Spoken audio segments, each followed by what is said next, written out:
We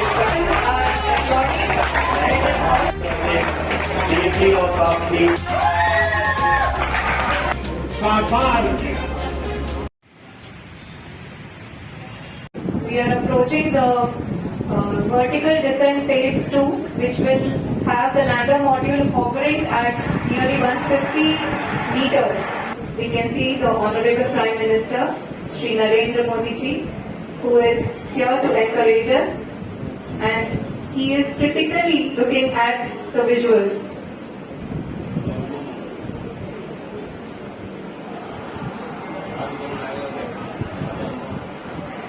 जी हाँ, आप अपनी स्क्रीन पे देख सकते हैं कि आप लैंडर मॉड्यूल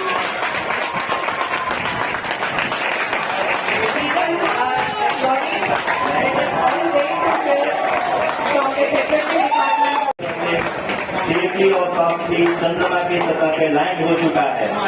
ये हम लोगों के लिए बहुत ही गर्व की बात है। हिंदी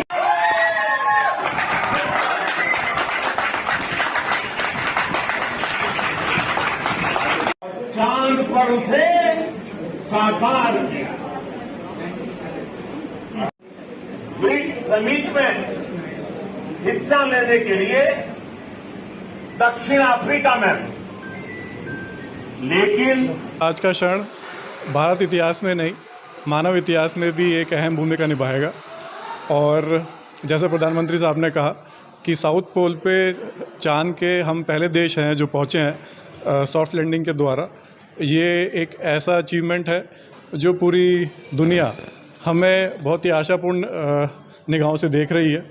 और चंद्रयान 2 के विफलता के बाद हम बहुत ही सशक्त तरीके से वापस लौटे हैं और पूरे देशवासियों को बहुत बहुत बधाई।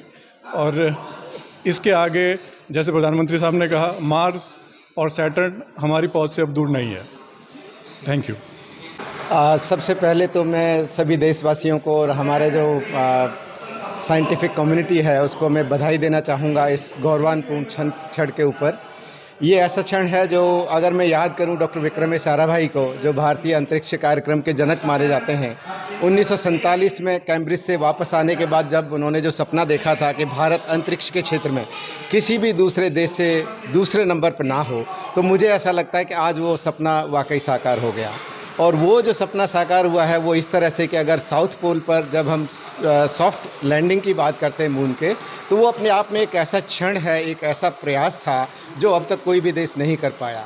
तो हमारा देश पहला देश है जिसने दक्षिणी ध्रुव के ऊपर ये सॉफ्ट लैंडिंग में अपनी सफलता हासिल की है। तो सभी देशवासियों को और ख़ास तौर पर इसरो और इसरो के जो वैज्ञानिक हैं उनको बहुत बहुत बधाइयाँ, ढेरों शुभकामनाएं। जहाँ तक बात चंद्रयान 2 और चंद्रयान 3 के बीच में कंपैरिजन की है, जैसा आपने कहा कि जब हमने बात की थी चंद्रयान 2 में, तो साइंटिफिक कम्युनिटी के लिए एक बात होती है कि हम अपनी गलतियों से सीखते हैं।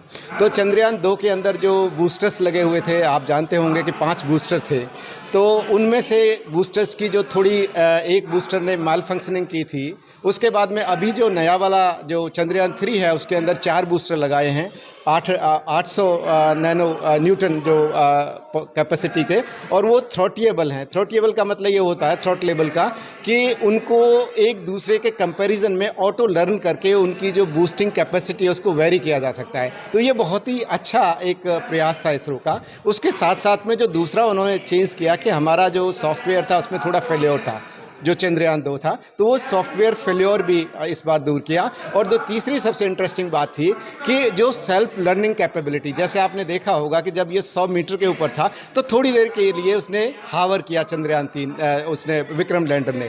वो हावर करने का मतलब ये था कि वो जो डायरेक्ट डाटा रियल टाइम आ रहा है तो उसको एनालाइज करके it is comparing with the reference frames जो उनके पास ऑलरेडी अवेलेबल थे, जिससे कि वो जगह है जहाँ पर ये लैंड कर रहा है वो एमेनेबल है कि नहीं है। तो इन सारी चीज़ों को अगर हम इकट्ठा करके देखें, और एक और इंटरेस्टिंग बात सभी व्यूअर्स के लिए कि इस सब के बावजूद भी अभी आप सबने इसरो चेयरमैन का जो वक्तव्य सुना हो कि उन्होंने एक ऐसा एक रिडंडेंसी मॉड्यूल इसके अंदर डेवलप किया था कि चाहे सभी इंजन फेल हो जाएं, चाहे सभी सेंसर फेल हो जाएं, उसके बावजूद भी ये सॉफ्ट लैंडिंग करने में कामयाब होगा। ये अपने आप में एक अद्भुत प्रयास था और मुझे ऐसा लगता है ये उसी का परिणाम है कि हम सब आज इस गौरवान्वित क्षण के प्रत्यक्षदर्शी बने बने हैं और अपने आप में एक जो इतिहास लिखने वाली बात होती है उसके हम प्रत्यक्षदर्शी हैं। सभी को बहुत बहुत बधाई, ढेरों शुभकामनाएं। चंद्रयान-3 एक चीज़ तरह से हम बोल सकते हैं कि हम दुनिया भारत को किस नज़र से देखती है, वो एक नज़रिया बदलने वाला हमारा एक अचीवमेंट हम बोल सकते हैं।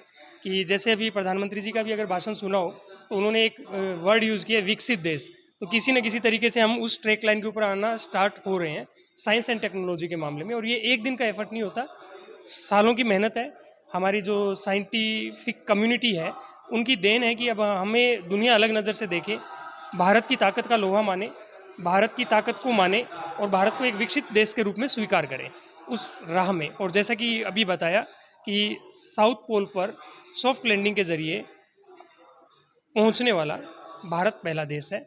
और अगर वैसे चांद पर सॉफ्ट लैंडिंग के थ्रू पहुंचने की बात करें तो इससे पहले 3 देश ही पहुंच पाए हैं, यूएसए, रसिया, चाइना।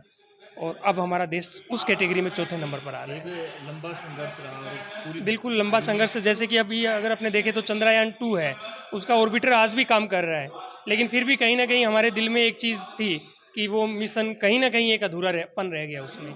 उस अधूरेपन को बहुत ही मजबूती के साथ इतने कम ड्यूरेशन में पूरा किया गया है। पूरी इसरो टीम, पूरी साइंटिफिक कम्युनिटी और पूरा देश इसके लिए जितनी तारीफ की जाए उतना कम है। बच्चों ने भी देखा है, तमाम लोग आज जुड़े रहे यहाँ पर भी और स्कूलों के बच्चों ने भी स्पेशल देखे, इसके बारे में। इसके लिए देखिए, जैसे अपने हरियाणा की बात करें या स्पेशली उत्तर प्रदेश की भी बात करें तो वहाँ जो गवर्नमेंट है उन्होंने डिक्लेयर किया था कि मतलब स्कूल है उनको इवनिंग में वापस खोला जाए।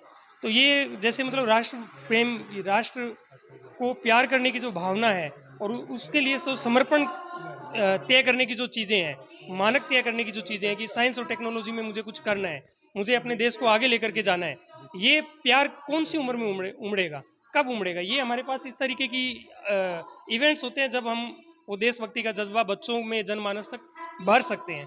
और ये इवेंट था और इसको जैसे कि प्रधानमंत्री जी के शब्दों में बोलें तो ये एक इवेंट से भी ज़्यादा उन्होंने एक महाअभियान वर्ड यूज़ किया है इसके लिए। तो एक महाअभियान था और महाअभियान के जरिए ही इन चीज़ों को, देश प्रेम को आगे स्थापित किया जा सकता है दिल में, जज्बे में।